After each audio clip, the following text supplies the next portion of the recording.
शादी के दिन आयरा का दिल सिर्फ एक नाम पुकार रहा था, कामयार।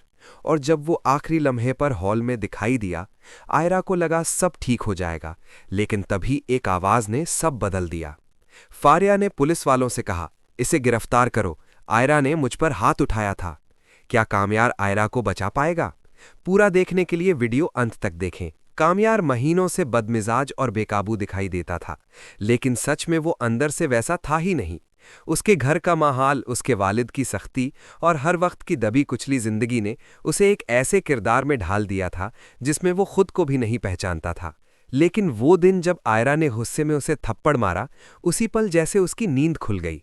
उसने पहली बार खुद को साफ आईने में देखा और समझा कि वो जिंदगी जिसे वो निभा रहा था, उसकी असलियत नहीं थी। आयरा भी बदल चुकी थी। कामयार को चाहकर भी वो इसे मानने के लिए तैयार नहीं थी। उसका दिल उससे जुड़ चुका था, लेकिन दिमाग उसे रोक देता था। पापा की इज्जत, घर का माहौल, कामयार का अतीत। वो खुद के अंदर एक ऐसी जंग लड़ रही थी जिसमें हारने वाली कोई एक नहीं, दोनों थे।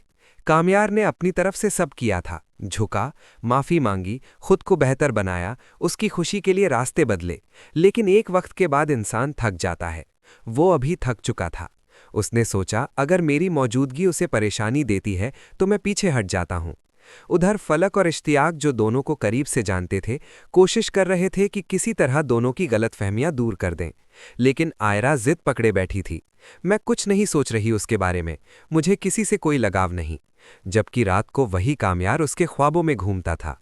इसी बीच फलक की शादी के फंक्शंस शुरू हुए। उसी हंगामे में एक नई एंट्री। कोई साहब नाम का एक मेहमान। वो आयरा को देखता है और उस तरफ खींचा चला आता है।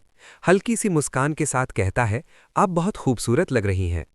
आयरा झिझकती है, फिर शुक्रिया कह देती है। साहब का बर्ताव शालीन था, न जबरदस्ती न बेहूदगी। वो बस सीधे आयरा के घर रिश्ता भेज देता है।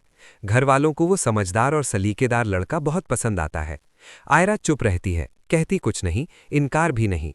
उसकी खामोशी को सब लोगों ने हाँ समझ लिया। जब इश्तियाक को ये पता चलता है, वो सीधे कामयार के पास जाता है। कामयार शांत बैठा हुआ था, जैसे सब कुछ मान चुका हो। इश्तियाक पूछता है, तुमने बात क्यों छोड़ दी? वो तुम्हें चाहने लगी है। कामयार की आंखों में थकान की।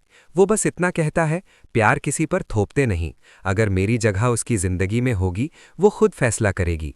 लेकिन उस रात उसके बोल चुके जज्बात चुपके से उसे तकलीफ देते रहे। कुछ दिनों बाद आयरा की मंगनी तय हो गई। सब खुश थे सिवाय आयरा के। वो कमरे में जाकर चुपचाप रोई, मगर किसी को कुछ बताया नहीं।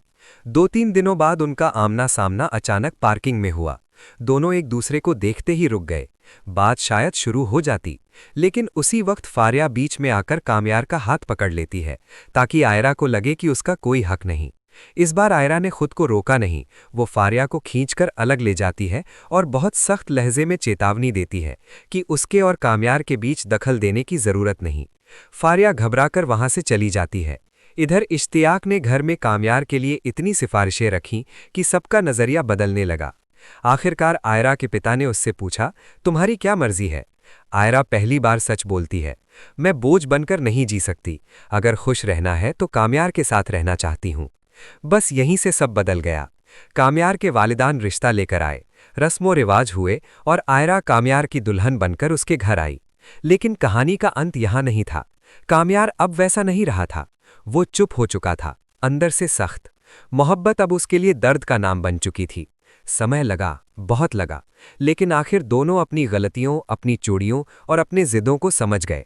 और इस बार दोनों ने एक दूसरे की तरफ हाथ बढ़ाया, न पीछे हटकर न डर कर।